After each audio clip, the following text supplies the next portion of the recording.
Sometimes you have to call a buyer on the phone. Now, I'm a man.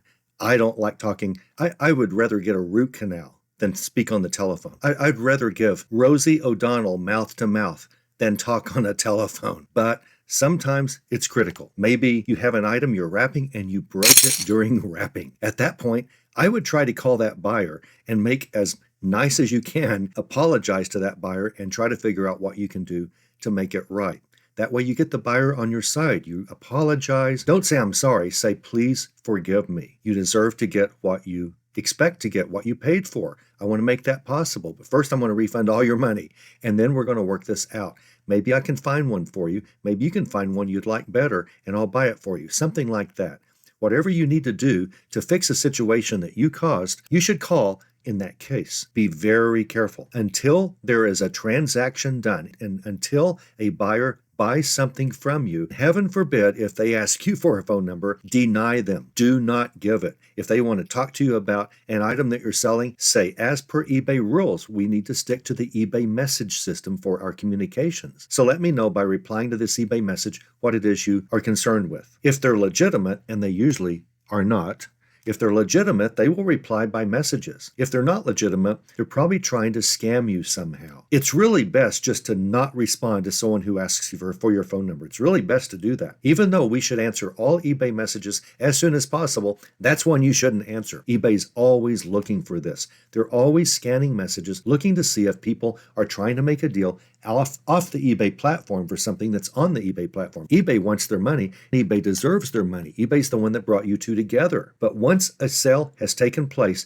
eBay is totally cool. If you two speak on the telephone, no problem. Sometimes a buyer wants something shipped faster than they paid for, and they'll say, we really need this overnight. Can you overnight it to us? And you'll go, yes, possibly, but here will be the cost. You can send it to me via PayPal, or I can send an invoice through Venmo, or however you want to do it. They have to pay you more if they want overnight delivery. And you should never discuss PayPal or Venmo or anything like that before a transaction is completed. eBay will not like that. They're really going to look at your account. And it has happened in the past that they will shut you down even if you weren't trying to transact business off the eBay platform. Once you make a sale, eBay's fine with you calling on the telephone, and sometimes you really need to, even if you're like me and you hate talking on the telephone. As a matter of fact, eBay even gives you buyers' telephone numbers. Can you believe that? They even give you the telephone number. You may have never seen it, but it's there. I'm going to show you how to find it in case you need to speak to a buyer. First, you need to go to your sold transaction. Now, I keep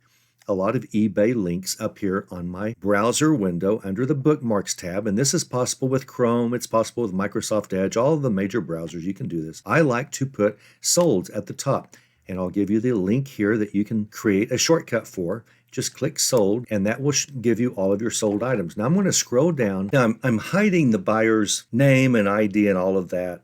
I'm trying to do this so that you can see how to do it, but I'm not giving away buyer information. So that's why it's kind of grayed out. That's why I kind of skip screens once in a while. I'm just trying to protect my buyers. I don't want to dox them. But let's scroll down here and let's say that the buyer of this Heron dish, Heron is a high quality set of dishes and other items considered luxury plates, china type of items. And let's say that I needed to contact my buyer about this Heron fruit bowl for some reason. What you want to do is click View Order Details. You see this? Now, I don't even know if this is possible on a telephone. I'm not going to look. I think you ought to be doing stuff like this on a laptop or a desktop. It's so much easier, so much faster, and you have a lot less chance of error whenever you do things like this on a full screen. So I'm just sticking with this.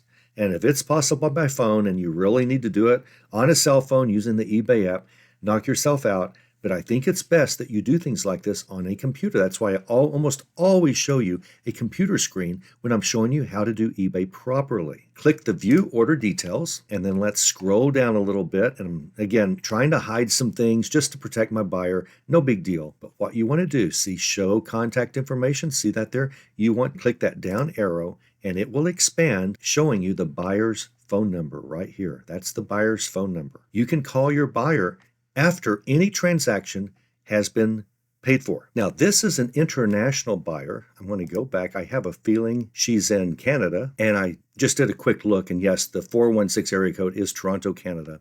But I want to go down and find a buyer who is not out of the States. So let's go down to this Frankoma pottery. I showed you this pottery recently, like in the last video, on how to ship items like this.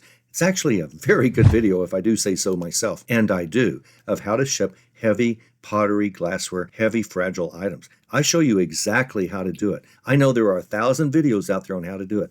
My way is the best. It just is. I'm just telling you, my way is the best. It's so easy and so cost effective and so consistently gets your things to your buyer unbroken. So let's look at this. I said view order details. So for whatever reason, you've got to call this buyer, click view order details. And again, I kind of scroll down to protect the buyer, but you always want to go to show contact information, and you can show it right here. But the same phone number is always down here as well.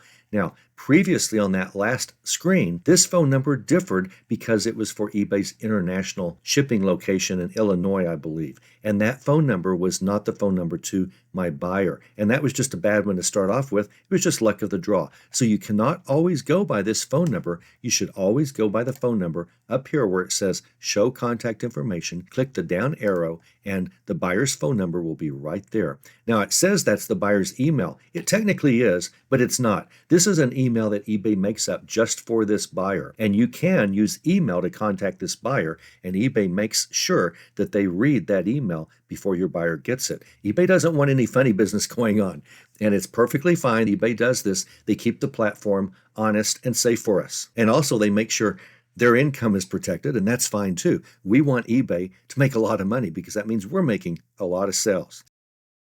This is how you find the phone number to any buyer that you ever make a sell on.